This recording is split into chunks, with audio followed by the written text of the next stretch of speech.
The boardroom went silent. The man they mocked, the one they thought powerless, slid the evidence across the table. What they didn't know was that he owned the entire company. But to understand this moment, we need to go back to the man they tried to erase before he ever sat in this room. From the beginning, the world told him he was limited, that his chair was a cage, not a chariot. But he refused to believe it. Every setback became fuel, every insult a stepping stone. He dreamed not just of building a company, but of building one where everyone, no matter their ability, had dignity. And for a time, it looked like his dream was finally coming true. Years later, he sat at the head of the table, not as a charity case, not as a token, but as the founder. The company grew fast. The halls were filled with ambition, and for a brief moment, it seemed like justice had triumphed. But behind the handshakes, behind the smiles, seeds of betrayal were already taking root. And soon, he would learn that the cruelest injustice wasn't from strangers. It was from the people he trusted most. They saw a man in a chair, nothing more. To them, he was fragile, limited, someone to be pitied.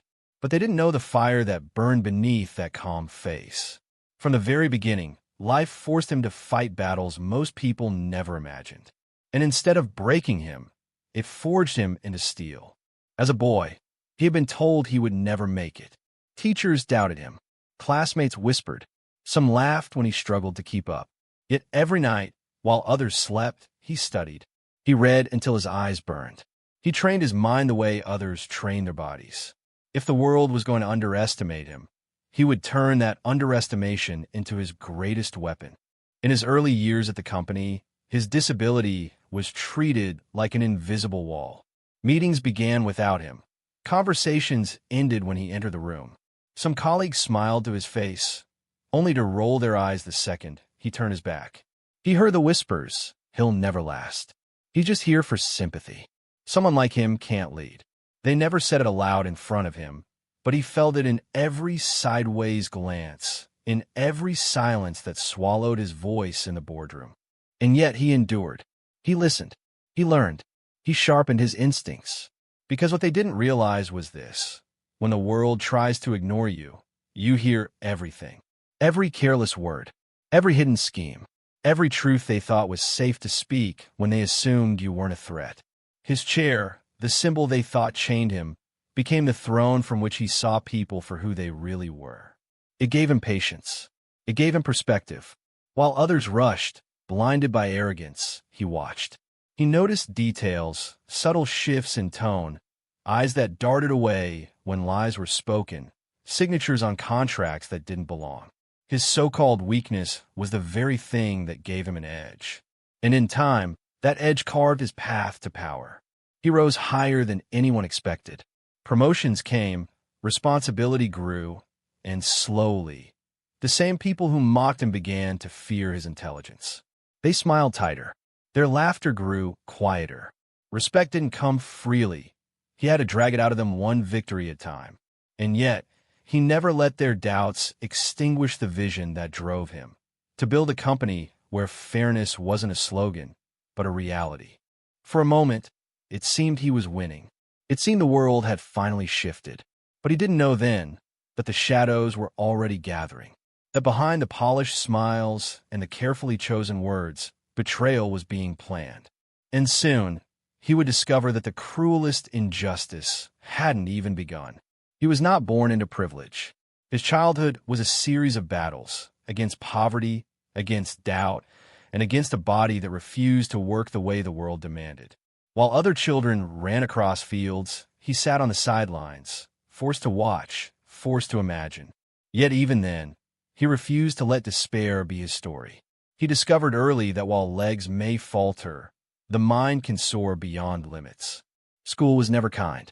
He was the boy who needed help in the classroom, the boy others pitied or mocked. Some called him weak. Others simply ignored him, as if his presence were an inconvenience. But he endured. He refused to be defined by their stares. He buried himself in books, clung to knowledge the way others clung to breath.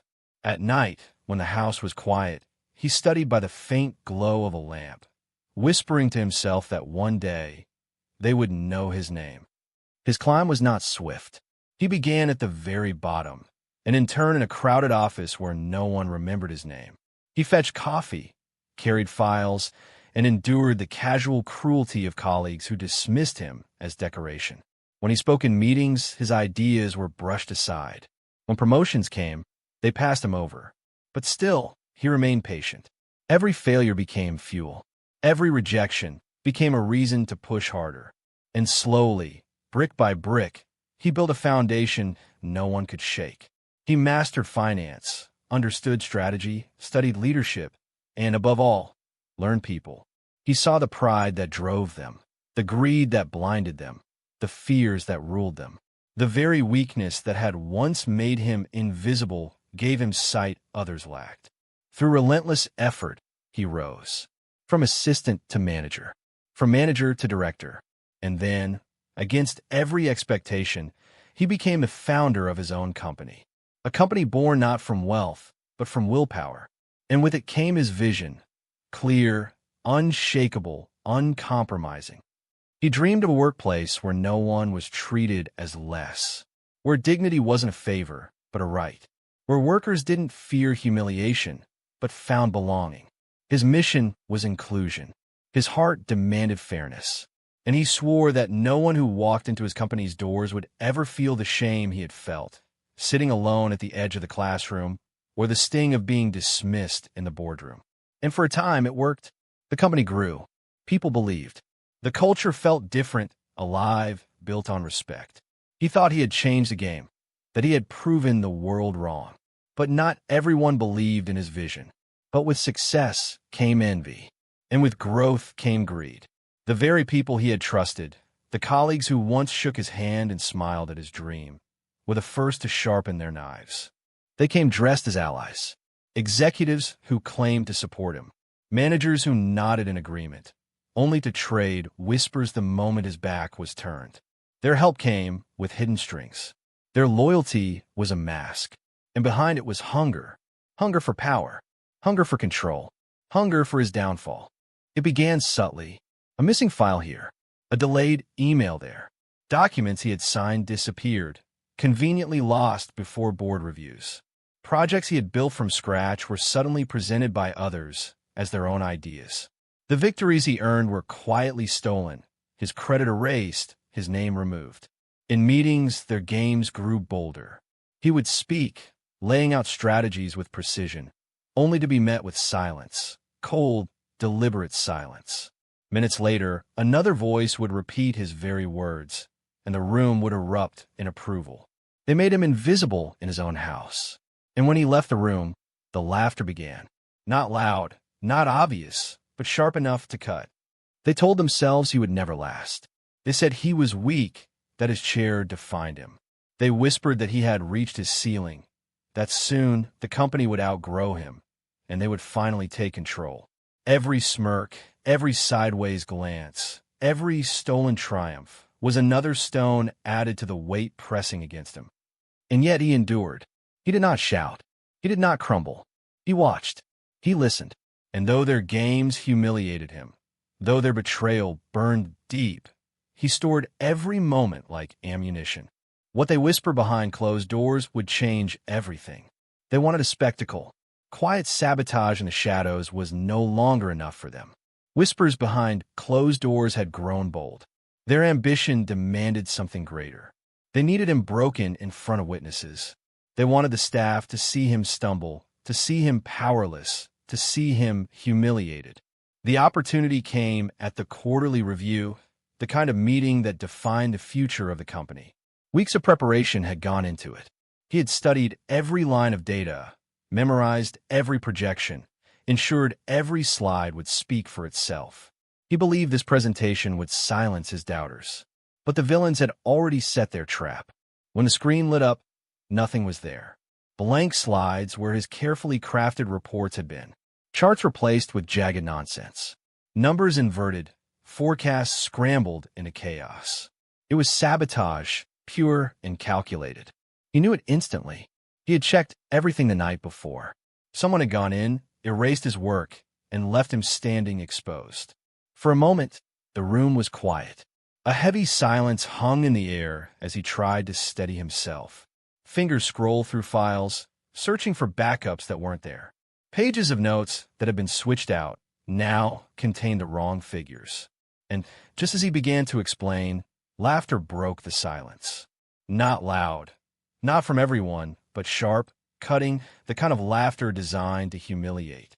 It was cruel, deliberate, and it worked.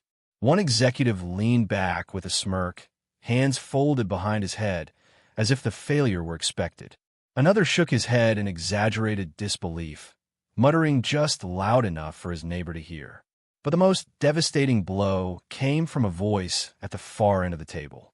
A voice heavy with arrogance, dripping with contempt. Maybe this is too much for him. Maybe someone like him was never meant to lead. The word struck like a hammer. The insult was not cloaked in subtlety. It was direct. It was public. And it was cruel. For the first time, they weaponized his disability openly, stripping away the dignity he had fought his whole life to protect. A few gasps rippled across the room.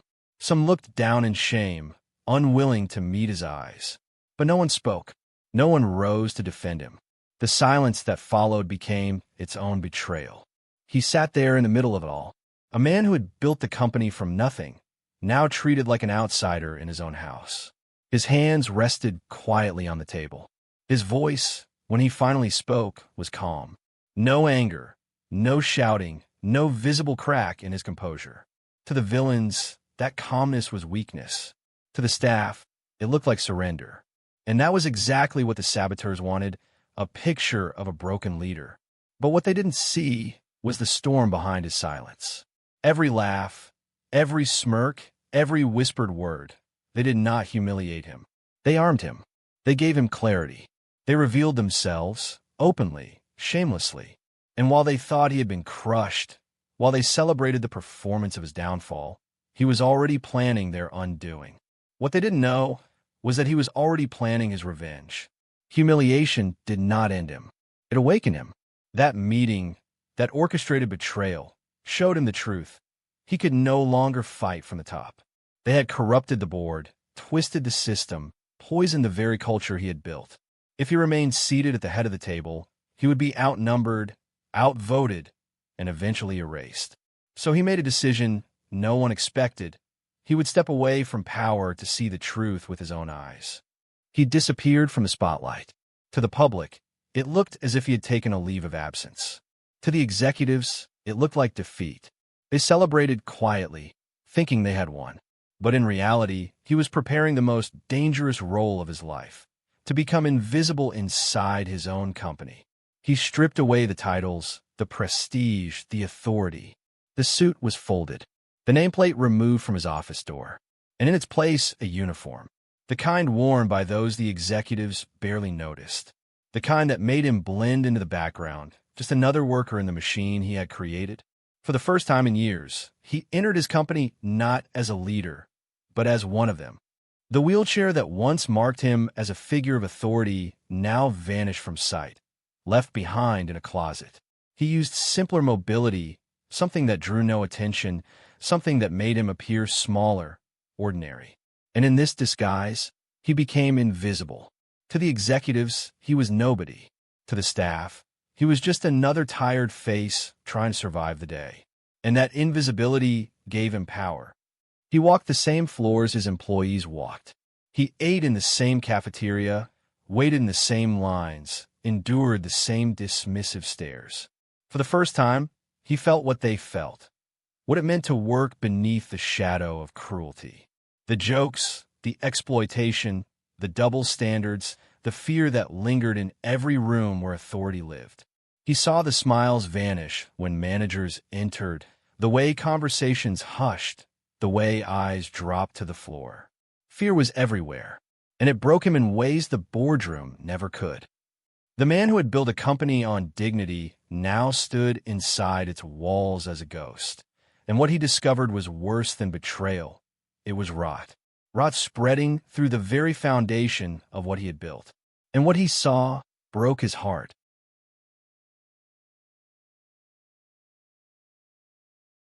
He thought he had seen cruelty in the boardroom, but nothing prepared him for what he saw on the floor. Disabled workers, his brothers and sisters in struggle, assigned the heaviest tasks, the most punishing shifts. They were denied the tools they needed, told to work faster, told to stop complaining. When they fell behind, they were mocked. When they collapsed, they were replaced. To the executives, they weren't people. They were numbers. Disposable. Replaceable. He watched minority staff, voices silenced, opinions dismissed. When they spoke up in meetings, they were brushed aside. When they raised concerns, their loyalty was questioned. They were told to be grateful they even had a job. He saw talent wasted, innovation crushed, entire careers smothered under prejudice.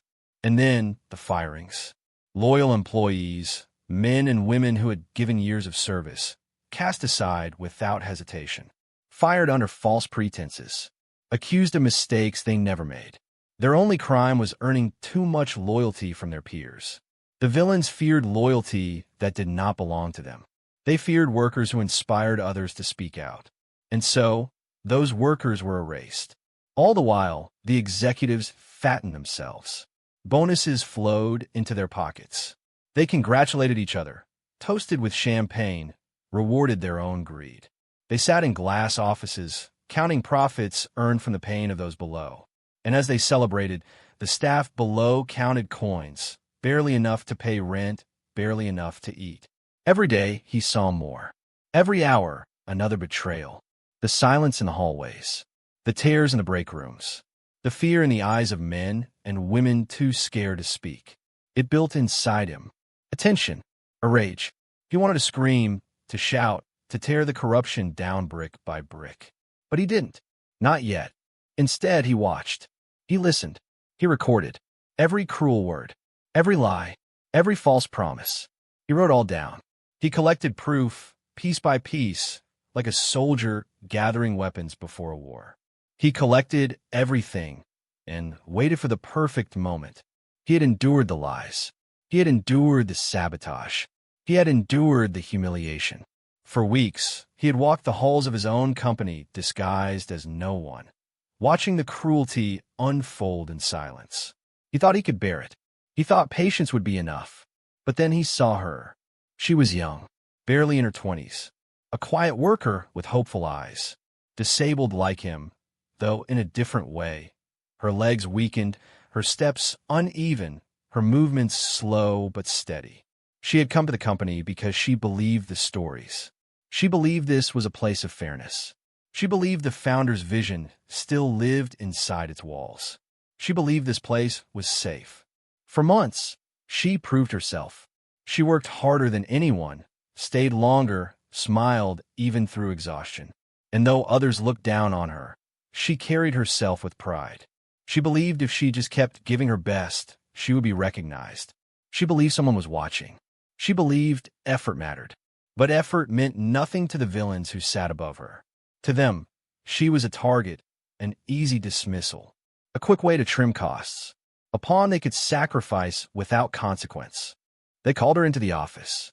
The door shut, voices low, sharp, unfeeling, and then silence. When the door opened, she stepped out carrying a cardboard box, her face streaked with tears, her uniform folded over her arm. She walked slowly down the hallway, avoiding every pair of eyes, her shoulders shaking with each step.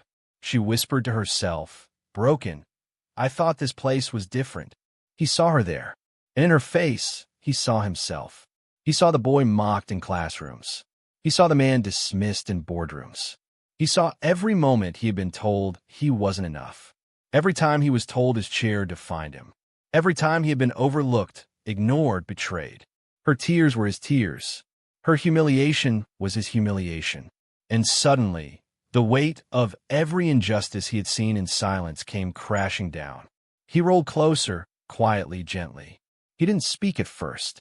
He let the silence sit between them. The silence of two people who knew the sting of being cast aside. Then, softly, he placed a hand on her shoulder. His voice was calm, steady, almost a whisper. "This isn't the end. This is the beginning." She looked at him, confused. But he meant every word. In that moment, something shifted. The patience he had carried turned into resolve. The quiet observation turned into fire. This was no longer about him reclaiming what was stolen. It was about them, all of them, the silenced, the discarded, the invisible, the ones who had believed in his dream and been punished for it. He could not walk away. He could not stay silent. Not anymore. That moment in the hallway, with a young woman clutching a box of her stolen dignity, became the line he could never uncross. It was the breaking point, the moment when endurance turned into war.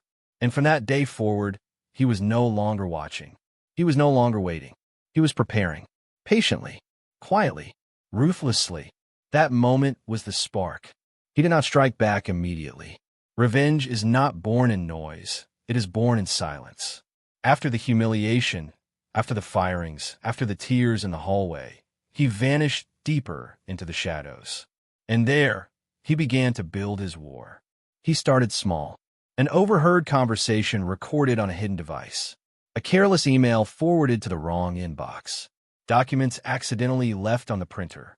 Every scrap of evidence was another stone in the foundation of his case. Day by day, he collected them, storing them away where no executive hand could reach. Whispers in dark offices. Signatures on suspicious contracts. Meetings where bonuses were divided while workers were starved. Piece by piece, the puzzle formed. He was not alone. Old allies, those who still believed in the vision, saw what was happening. Quietly, carefully, they reached out. A manager who had once been loyal slipped him copies of payroll records. An accountant, tired of falsifying numbers, passed along hidden ledgers. Even a janitor, ignored by all, whispered to him what he had overheard in executive offices late at night. The cracks in the empire widened, and through those cracks the truth bled out. Late at night, when the building emptied, he worked, fingers moving across a keyboard, copying files, eyes scanning documents under the dim light of a desk lamp. Recordings replayed in silence, executives laughing about firings, mocking those they had destroyed. He printed, stacked, labeled, and locked it all away. His desk became a fortress of paper. His computer, a vault of secrets. His silence was no longer weakness. It was strategy. And with each passing day, the tension grew. He spoke little. He smiled less. But inside, his certainty sharpened like a blade. He no longer wondered if justice would come. He knew it was only a matter of when. The evidence was undeniable. They believed they had stripped him of everything. They thought they had left him powerless, humiliated, invisible. But while they mocked him in public, while they celebrated behind closed doors, he carried a secret so powerful it could bring their empire crashing down. All this time, he had never surrendered his control. Quietly, carefully, without fanfare or announcement, he had held onto the one thing that mattered most: his shares. The very foundation of ownership. The beating heart of the company. While they schemed in meetings and plotted in whispers, the truth was simple. He was still the largest shareholder. He was still the owner. And no betrayal, no scheme, no cruel humiliation could erase that fact. One night, in the privacy of a quiet office downtown, he met with his lawyer. The man spread documents across the table, contracts signed years ago, signatures still binding. With each page, the truth became clearer. His authority had never vanished. It had never even been threatened.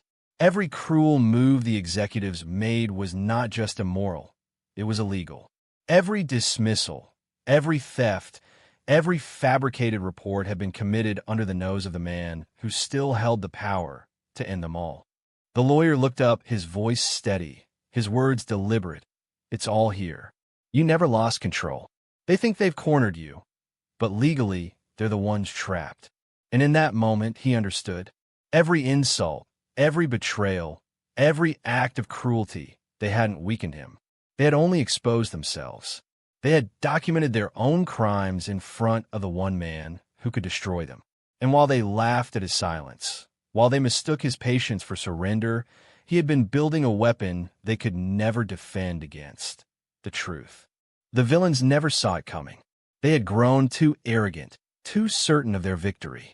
And now it was too late. The trap they thought they set for him was the very one they had walked into themselves. Their downfall was already written. Tomorrow's board meeting would change everything. The boardroom was alive with arrogance. The executives sat tall, their laughter sharp, their confidence unshakable. In their minds, the war was already won. They believed they had silenced him, humiliated him, erased him from his own empire. They spoke freely now, voices dripping with smugness, plotting the future of the company as if it already belonged to them.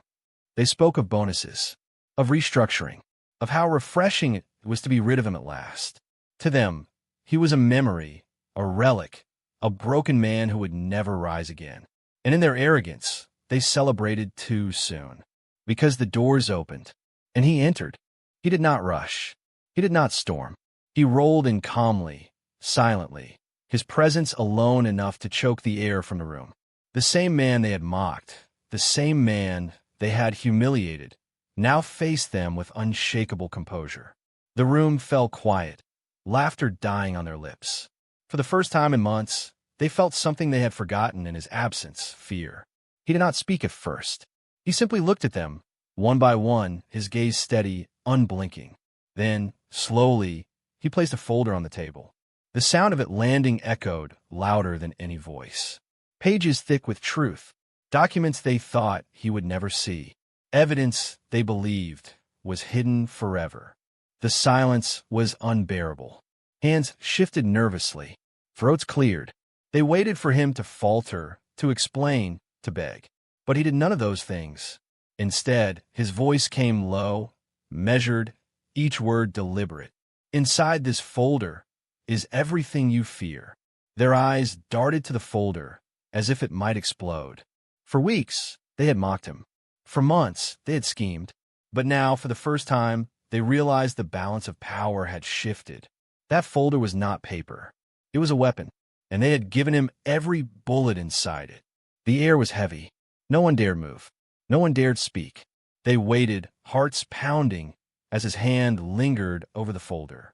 And then, he slid it forward. Inside that folder was the one thing they feared most. The truth was about to be unleashed. But not yet. Not here. Tomorrow's revelation would shatter them completely. The boardroom held its breath. The folder opened, and with it, the empire of lies began to crumble.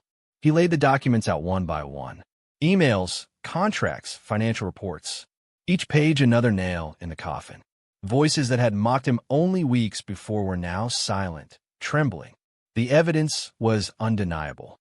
Every theft, every falsified report, every cruel dismissal. Their secrets were no longer hidden. They were exposed under the cold light of truth. He spoke their names, slowly, clearly, without hesitation. Each name tied to a betrayal. Each betrayal tied to proof. And with every word, the room grew colder. Faces turned pale. Hands fidgeted. Eyes darted to the exits as though escape were still possible. But there was no escape. Not anymore. Gasps rippled through the staff who had been allowed into the room. Some covered their mouths in shock. Others wept quietly, realizing the truth they had always suspected but never dared to say aloud.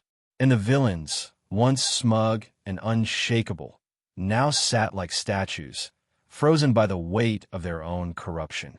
Then came the final blow. Termination letters, prepared in advance, signed, and sealed. He slid them across the table, one by one, to the very hands that had mocked his weakness.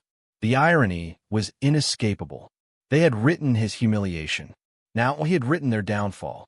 Their careers, their reputations, their power, ended with the same coldness they once showed to others. But justice did not end with punishment. It came with restoration.